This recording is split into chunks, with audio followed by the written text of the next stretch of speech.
സമിതി ഞങ്ങൾ എല്ലാവരെയും ഒന്ന് കാണും, കണ്ടിട്ട് അവരുടെ അഭിപ്രായം തേടും. എന്താണെന്നുള്ളത് ഞങ്ങൾ പിന്നീട് ഡിസ്കസ് ചെയ്യും. പുറത്ത് പറയാൻ പറ്റുന്ന സമയത്ത് നിങ്ങളെ എല്ലാ വിവരം അറിയിക്കുകയും ചെയ്യും. ഇപ്പം ഞങ്ങൾ കാണാനായിട്ട് വന്നു, അത്രമാത്രം. വരട്ടെ. എന്തോ ഞങ്ങൾ പ്രശ്നം പരിഹരിച്ചല്ലേ മതിയാവും. പക്ഷേ എല്ലാവരുടെ ഒപ്പീനിയൻ കേൾക്കും. അഭിപ്രായം കേട്ടതിന് ശേഷം ഞങ്ങൾ ഈ പ്രശ്ന പരിഹാരത്തിന് വേണ്ടി ഞങ്ങളുടേതായ നിർദ്ദേശം പറയും. അത് കഴിഞ്ഞ് നിങ്ങളുടെ വിവരം പറയും. എന്തോ ചർച്ച ചെയ്യേണ്ടവരെല്ലാവരുമായിട്ട് ചർച്ച ചെയ്യും. വരട്ടെ, ഡീറ്റെയിൽസ് പിന്നെ പറയാം. നമുക്കിനിപ്പോൾ ഡീറ്റെയിൽസ് എല്ലാ ആളുകളോടും സംസാരിക്കാതിരിക്കുന്ന പ്രശ്നമില്ല. കോൺഗ്രസിൻ്റെ ലീഡേഴ്സല്ലേ, അവരുമായിട്ട് ഞങ്ങൾ സംസാരിച്ചല്ലേ മതിയാകൂ. അതൊക്കെ സംസാരിച്ചിരിക്കും. പക്ഷേ ഇപ്പം ഞങ്ങൾ ജില്ലാ കോൺഗ്രസ് കമ്മിറ്റി ഓഫീസിൽ 2:30 മണിക്ക് യോഗ ആയിട്ടുണ്ട്. അവിടെ ഞങ്ങൾ ഇരിക്കും, എല്ലാവരുടെയും അഭിപ്രായം കേൾക്കും. കേട്ടതിന് ശേഷം രമ്യമായി മുന്നോട്ട് പോകാനുള്ള നടപടിയിലേക്ക് പോകാം. രമ്യമായി ഇന്ത്യൻ നാഷണൽ കോൺഗ്രസിൻ്റെ ഒരു പൊളിറ്റിക്കൽ മിഷനുണ്ട്. അത് ഡിവൈഡ് ചെയ്യല്ല, അത് ഒരുമിച്ച് പോകണമെന്നുള്ളതാണ്. അതിന് പറ്റുന്ന സഹായകരമായ ഒരു നിലപാട്, അതാണ് ഞങ്ങൾ എല്ലാവരിൽ നിന്നും പ്രതീക്ഷിക്കുന്നത്. ഞങ്ങളും ആ ലക്ഷ്യത്തിലോട്ടാണ് പോകുന്നത്. അതൊക്കെ ഡീറ്റെയിൽസാണ്. വരട്ടെ, അദ്ദേഹം പറഞ്ഞല്ലോ, ഒക്കെ വരട്ടെ, പിന്നീട് പറയാം. വരട്ടെ, ആളുകളെ കാണുന്നതിന് മുമ്പേ റിപ്പോർട്ട് എപ്പോൾ കൊടുക്കുമെന്ന് പറയാം. എപ്പം ജനിക്കുമെന്ന് ചോദിക്കുന്നതിന് തുല്യല്ലേ.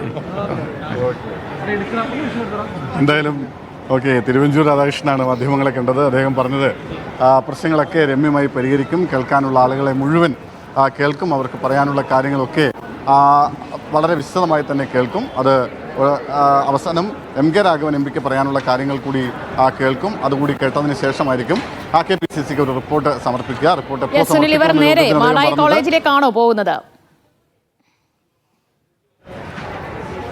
അല്ല, മാടായി കോളേജിലേക്ക് അവർ പോകുന്നില്ല. നിലവിൽ ഇവരുടെ ഒരു ഷെഡ്യൂൾ വിവരങ്ങൾ അനുസരിച്ച്, നമുക്ക് ലഭിക്കുന്ന വിവരമനുസരിച്ച് അവർ ഇപ്പോൾ നേരെ പോകുന്നത് കണ്ണൂർ ഗസ്റ്റ് ഹൗസിലേക്കാണ്. അതിനുശേഷം ഭക്ഷണത്തിന് ശേഷം 2 മണിയോടുകൂടി കണ്ണൂർ DCC ഓഫീസിലേക്ക് എത്തും. കണ്ണൂർ DCC ഓഫീസിലെത്തിയതിനു ശേഷം അവിടേക്കാണ് മുഴുവൻ ആളുകളോടും എത്തിച്ചേരാൻ ആവശ്യപ്പെട്ടിരിക്കുന്നത്.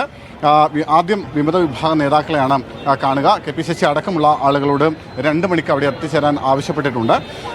അവർക്ക് പറയാനുള്ള കാര്യങ്ങൾ കേട്ടതിന് ശേഷം മാത്രമായിരിക്കും പിന്നീട് കണ്ണൂർ DCC പ്രസിഡന്റ്, അതുപോലെ DCC സെക്രട്ടറി രജിത്ത് നാറാത്ത്, ഒപ്പം A ഗ്രൂപ്പിൻ്റെ നേതാക്കൾ, അവർക്കൊക്കെ അവരുടെ കാര്യങ്ങൾ കൂടി കേൾക്കുക. ഇപ്പോൾ തന്നെ A ഗ്രൂപ്പിൻ്റെ എല്ലാ ഗ്രൂപ്പുകളുടെയും പ്രതിനിധികൾ ഈ സംഘത്തിലുണ്ട് എന്നതാണ് ഏറ്റവും പ്രധാനപ്പെട്ട ഒരു കാര്യം. KPCC നിയോഗിച്ച ഈ സംഘത്തിൻ്റെ ഒരു പ്രത്യേകത തന്നെ അതാണ്. അതായത് തിരുവഞ്ചൂർ രാധാകൃഷ്ണൻ MK രാഘവനെ പരസ്യമായി അനുകൂലിച്ചതിന് നേരത്തെ രംഗത്തെത്തിയതാണ്. A ഗ്രൂപ്പിൻ്റെ പ്രധാനപ്പെട്ട നേതാവാണ്. ഒപ്പം അബ്ദുൾ ലത്തീഫ്, അദ്ദേഹം VD സതീശിനെ അനുകൂലിക്കുന്ന വിഭാഗത്തിലാണുള്ളതെന്നാണ് നമുക്ക് മനസ്സിലാക്കാൻ കഴിയുന്നത്. അഡ്വക്കേറ്റ് K ജയന്താവട്ടെ സുധാകരനൊപ്പം നിൽക്കുന്ന സുധാകര പക്ഷക്കാരനായ ഒരാളാണ്. അങ്ങനെ 3 വിഭാഗത്തിൽപ്പെട്ട ആളുകളെയും കൃത്യമായി ഉൾപ്പെടുത്തിക്കൊണ്ടാണ് സമിതി രൂപീകരിച്ചിരിക്കുന്നത്. ഇപ്പോൾ A ഗ്രൂപ്പിൻ്റെ കണ്ണൂർ ജില്ലയിലെ പ്രധാനപ്പെട്ട നേതാവായ സോണി സെബാസ്റ്റ്യൻ അടക്കമുള്ള ആളുകൾ ഇവിടെ ഇപ്പോൾ റെയിൽവേ സ്റ്റേഷനിൽ എത്തിയിട്ടുണ്ടായിരുന്നു. എന്തായാലും A ഗ്രൂപ്പിൻ്റെ നേതാക്കൾക്ക് പറയാനുള്ള കാര്യങ്ങളും, അതായത് രാഘവനെ അനുകൂലിക്കുന്നവരാണ് A ഗ്രൂപ്പ് നേതാക്കൾ, അവർക്ക് പറയാനുള്ള കാര്യങ്ങളും, ഒപ്പം വിവിധ വിഭാഗത്തിന് പറയാനുള്ള കാര്യങ്ങളും, ഔദ്യോഗികമായി DCCക്ക് പറയാനുള്ള കാര്യങ്ങളും ഒക്കെ കേൾക്കും.